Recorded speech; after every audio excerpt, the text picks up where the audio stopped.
We were friends in college and continued to be after I graduated.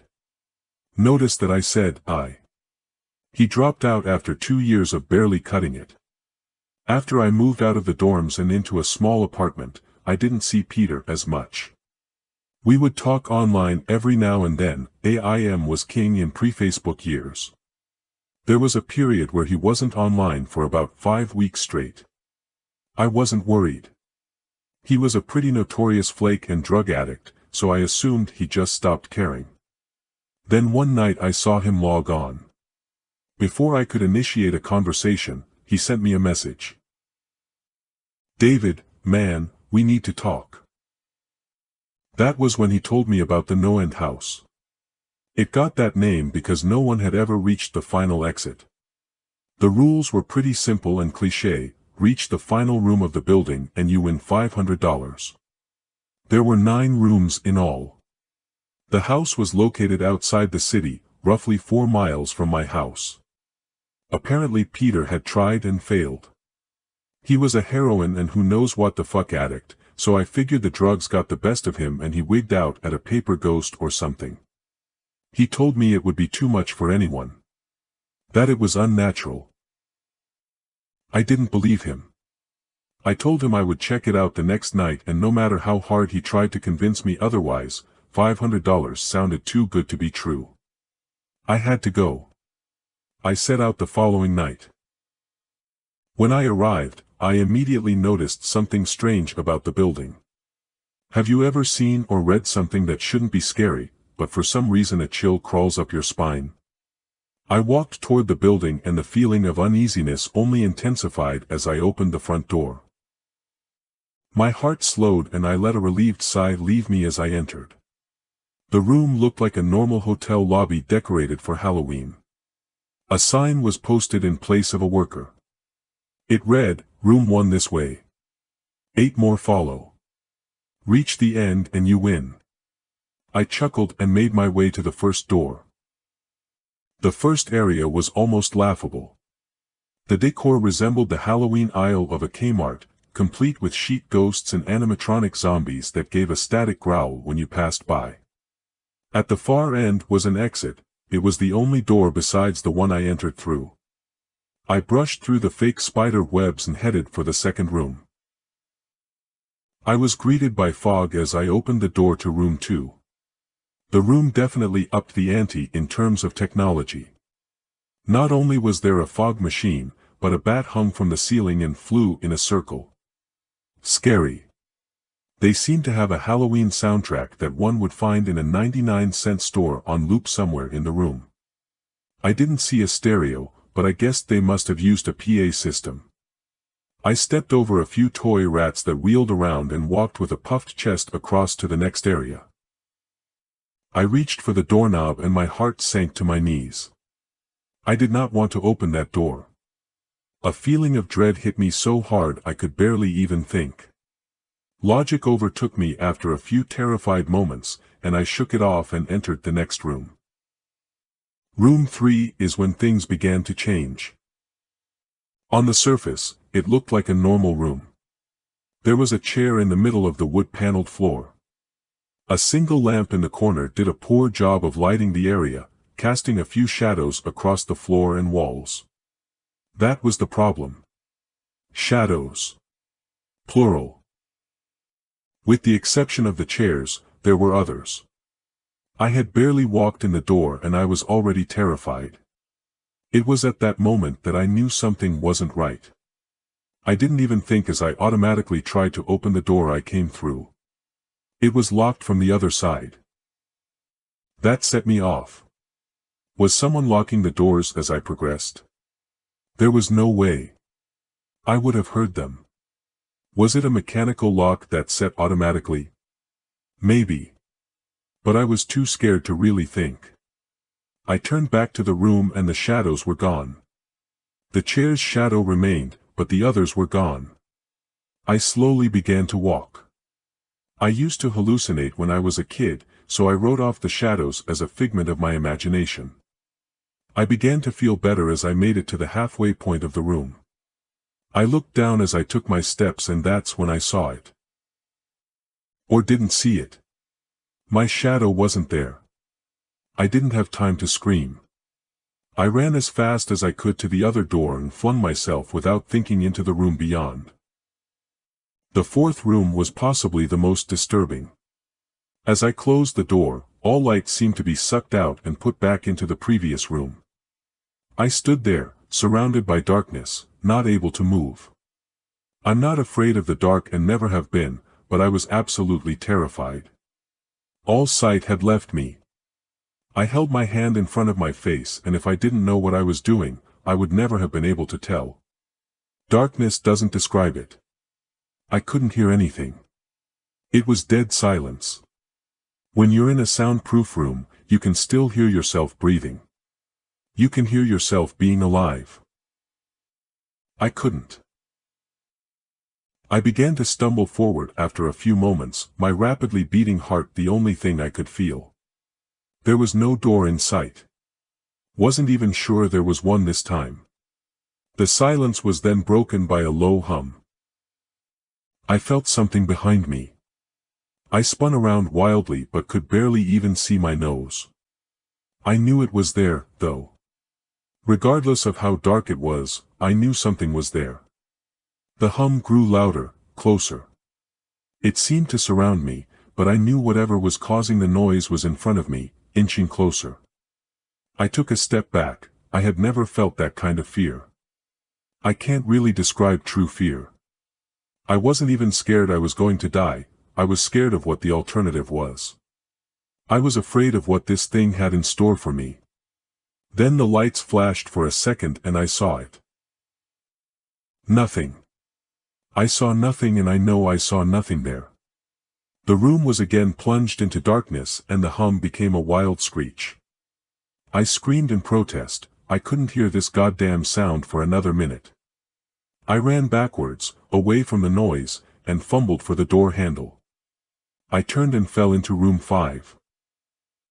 Before I describe room 5, you have to understand something. I am not a drug addict. I have had no history of drug abuse or any sort of psychosis short of the childhood hallucinations I mentioned earlier, and those were only when I was really tired or just waking up. I entered the NoEnd house with a clear head. After falling in from the previous room, my view of room 5 was from my back, looking up at the ceiling. What I saw didn't scare me, it simply surprised me. Trees had grown into the room and towered above my head. The ceilings in this room were taller than the others, which made me think I was in the center of the house. I got up off the floor, dusted myself off, and took a look around. It was definitely the biggest room of them all. I couldn't even see the door from where I was. Various brush and trees must have blocked my line of sight with the exit. Up to this point, I figured the rooms were going to get scarier, but this was a paradise compared to the last room. I also assumed whatever was in room 4 stayed back there. I was incredibly wrong. As I made my way deeper into the room, I began to hear what one would hear if they were in a forest. Chirping bugs and the occasional flap of birds seemed to be my only company in this room. That was the thing that bothered me the most. I heard the bugs and other animals, but I didn't see any of them. I began to wonder how big this house was. From the outside, when I first walked up to it, it looked like a regular house. It was definitely on the bigger side, but this was almost a full forest in here. The canopy covered my view of the ceiling, but I assumed it was still there, however high it was. I couldn't see any walls, either. The only way I knew I was still inside was that the floor matched the other rooms, the standard dark wood paneling. I kept walking, hoping that the next tree I passed would reveal the door. After a few moments of walking, I felt a mosquito fly onto my arm. I shook it off and kept going. A second later, I felt about 10 more land on my skin at different places. I felt them crawl up and down my arms and legs, and a few made their way across my face. I flailed wildly to get them all off, but they just kept crawling. I looked down and let out a muffled scream, more of a whimper, to be honest. I didn't see a single bug. Not one bug was on me, but I could feel them crawl. I heard them fly by my face and sting my skin, but I couldn't see a single one. I dropped to the ground and began to roll wildly. I was desperate. I hated bugs, especially ones I couldn't see or touch. But these bugs could touch me, and they were everywhere. I began to crawl. I had no idea where I was going, the entrance was nowhere in sight, and I still hadn't even seen the exit. So I just crawled, my skin wriggling with the presence of those phantom bugs. After what seemed like hours, I found the door.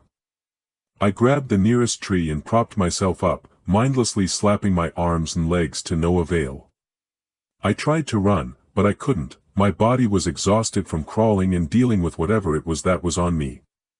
I took a few shaky steps to the door, grabbing each tree on the way for support. It was only a few feet away when I heard it. The low hum from before. It was coming from the next room, and it was deeper. I could almost feel it inside my body, like when you stand next to an amp at a concert. The feeling of the bugs on me lessened as the hum grew louder. As I placed my hand on the doorknob, the bugs were completely gone, but I couldn't bring myself to turn the knob.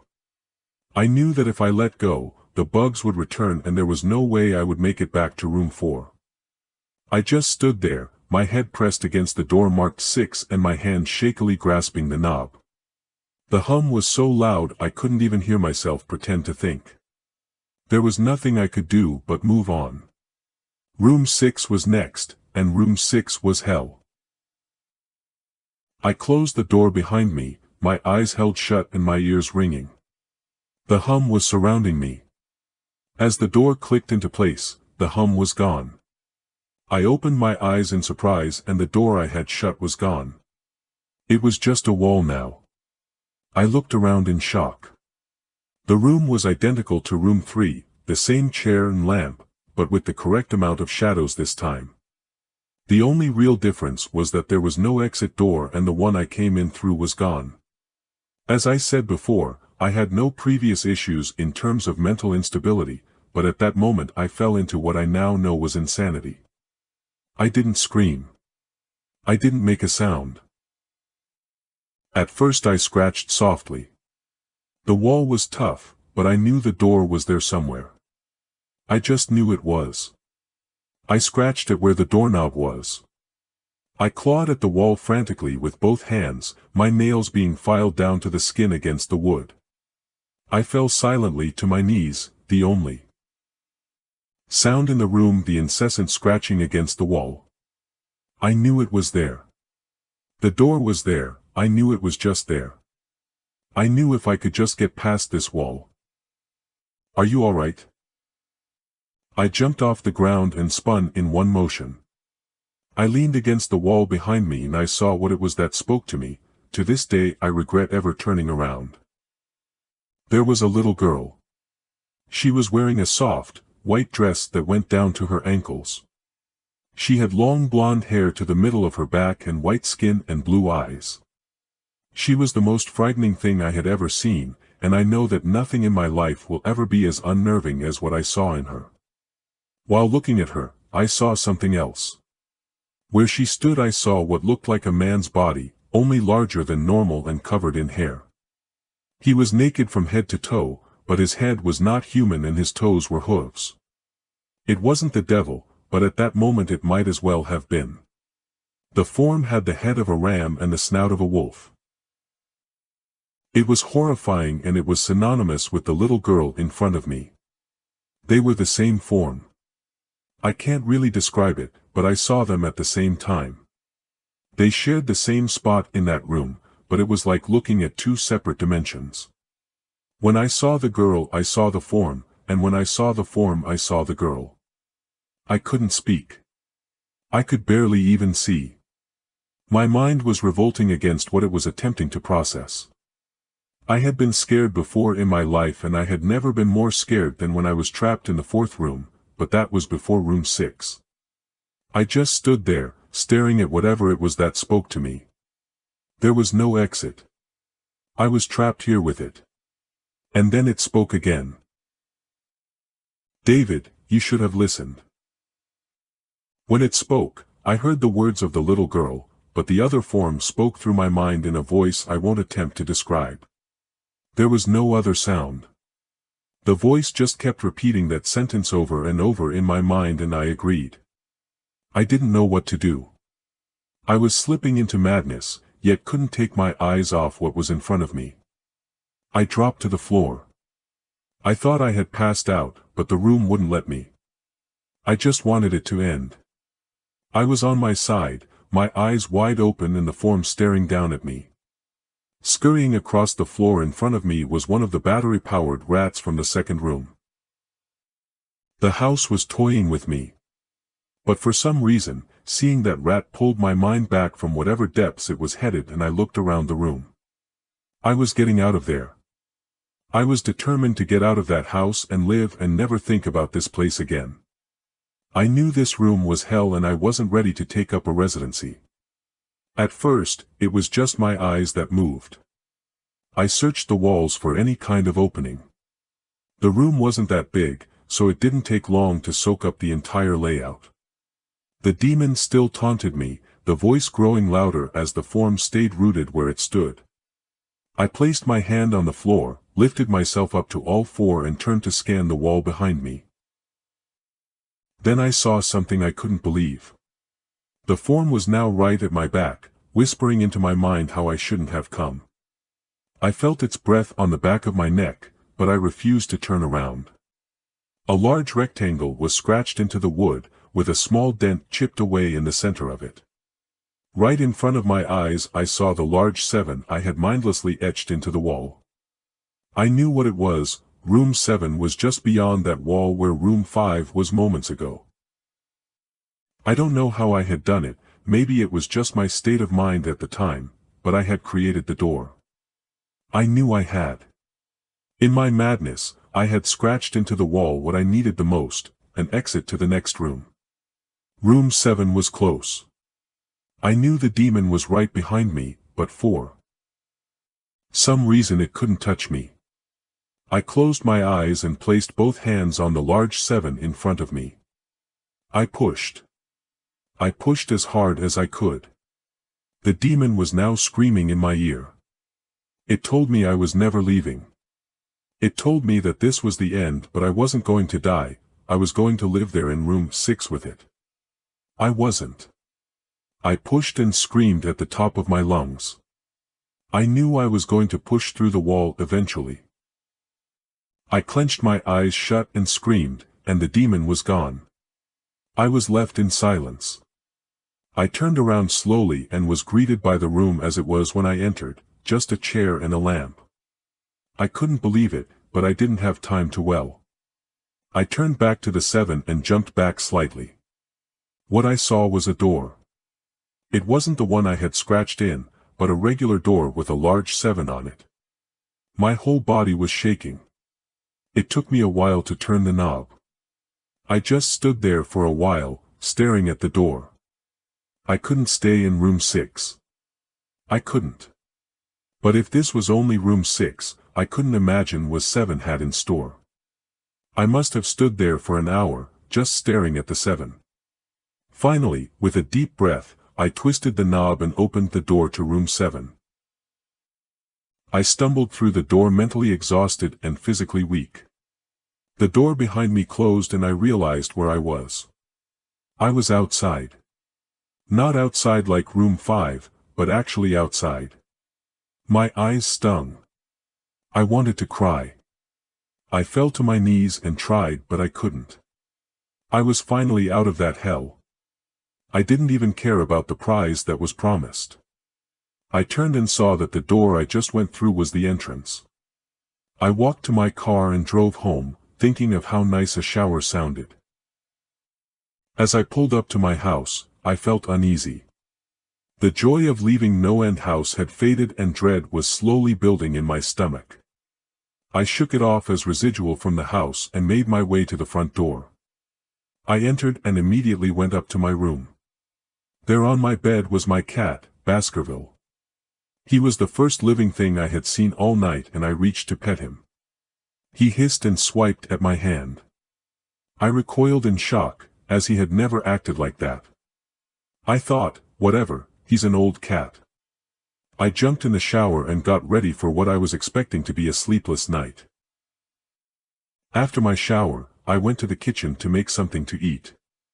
I descended the stairs and turned into the family room. What I saw would be forever burned into my mind, however. My parents were lying on the ground, naked and covered in blood.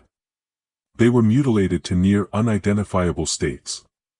Their limbs were removed and placed next to their bodies, and their heads were placed on their chests facing me. The most unsettling part was their expressions. They were smiling, as though they were happy to see me. I vomited and sobbed there in the family room. I didn't know what had happened, they didn't even live with me at the time. I was a mess.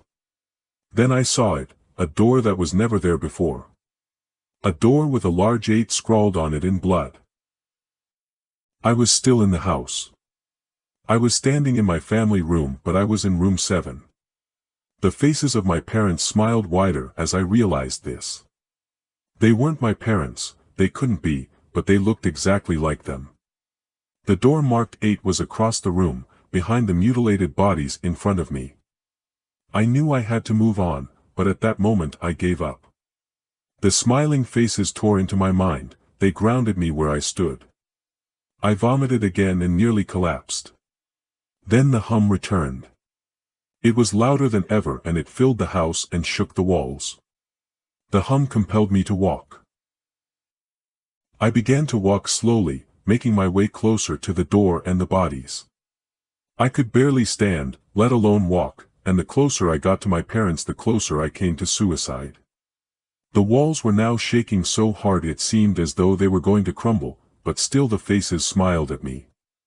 As I inched closer, their eyes followed me. I was now between the two bodies, a few feet away from the door. The dismembered hands clawed their way across the carpet towards me, all while the faces continued to stare. New terror washed over me and I walked faster. I didn't want to hear them speak. I didn't want the voices to match those of my parents. They began to open their mouths and the hands were inches from my feet. In a dash of desperation, I lunged toward the door, threw it open, and slammed it behind me. Room 8. I was done. After what I had just experienced, I knew there wasn't anything else this fucking house could throw at me that I couldn't live through. There was nothing short of the fires of hell that I wasn't ready for. Unfortunately, I underestimated the abilities of NoEnd house. Unfortunately, things got more disturbing, more terrifying, and more unspeakable in room 8. I still have trouble believing what I saw in room 8. Again, the room was a carbon copy of rooms 3 and 6, but sitting in the usually empty chair was a man. After a few seconds of disbelief, my mind finally accepted the fact that the man sitting in the chair was me. Not someone who looked like me, it was David Williams. I walked closer. I had to get a better look even though I was sure of it. He looked up at me and I noticed tears in his eyes. Please, please, don't do it. Please, don't hurt me. What? I asked. Who are you? I'm not going to hurt you. Yes, you are. He was sobbing now. You're going to hurt me and I don't want you to. He sat in the chair with his legs up and began rocking back and forth. It was actually pretty pathetic looking, especially since he was me, identical in every way. Listen, who are you? I was now only a few feet from my doppelganger. It was the weirdest experience yet, standing there talking to myself. I wasn't scared, but I would be soon. Why are you dash? You're going to hurt me, you're going to hurt me, if you want to leave you're going to hurt me. Why are you saying this? Just calm down, alright? Let's try and figure this dash, and then I saw it. The David sitting down was wearing the same clothes as me, except for a small red patch on his shirt embroidered with the number 9. You're going to hurt me, you're going to hurt me, don't please you're going to hurt me. My eyes didn't leave that small number on his chest. I knew exactly what it was. The first few doors were plain and simple, but after a while they got a little more ambiguous. 7 was scratched into the wall, but by my own hands. 8 was marked in blood above the bodies of my parents. But 9, this number was on a person, a living person. Worse still, it was on a person that looked exactly like me. David? I had to ask. Yes, you're going to hurt me, you're going to hurt me. He continued to sob and rock. He answered to David. He was me, right down to the voice. But that 9. I paced around for a few minutes while he sobbed in his chair.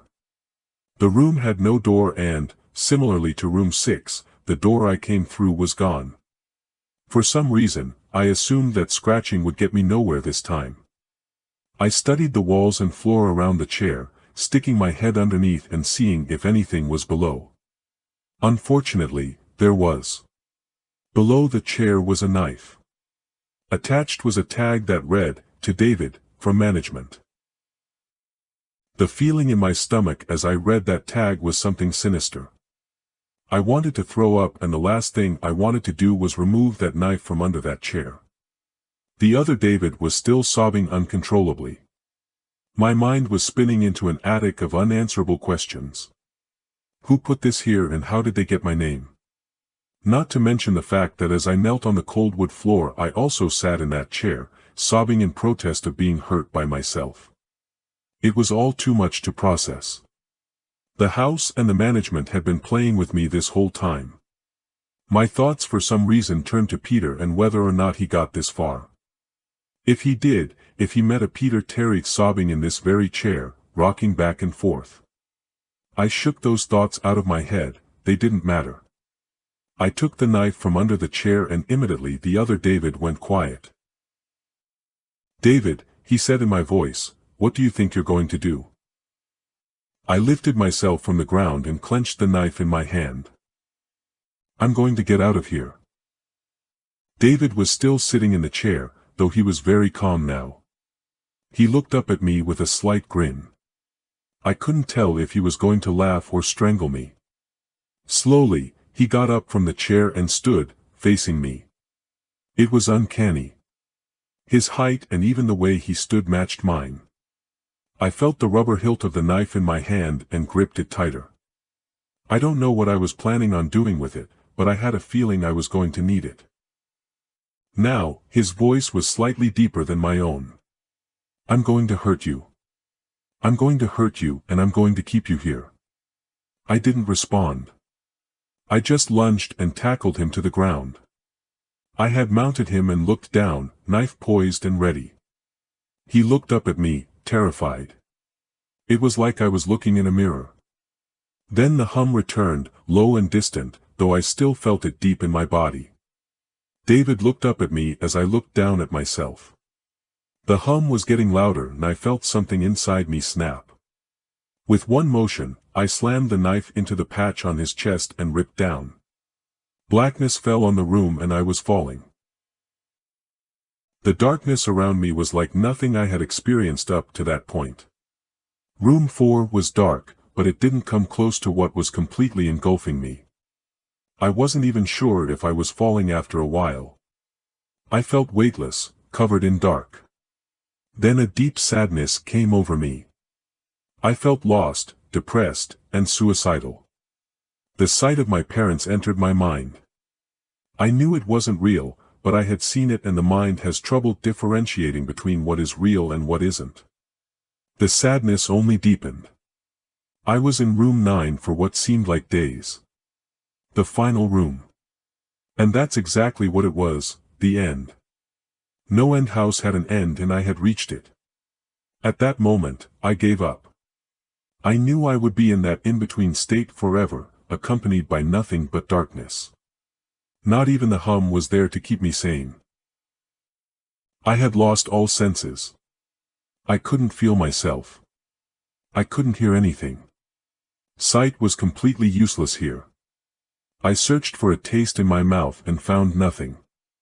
I felt disembodied and completely lost. I knew where I was. This was hell. Room 9 was hell. Then it happened. A light. One of those stereotypical lights at the end of the tunnel. I felt ground come up from below me and I was standing. After a moment or two of gathering my thoughts and senses, I slowly walked toward that light. As I approached the light, it took form.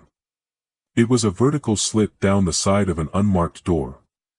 I slowly walked through the door and found myself back where I started, the lobby of NoEnd house. It was exactly how I left it, still empty, still decorated with childish Halloween decorations.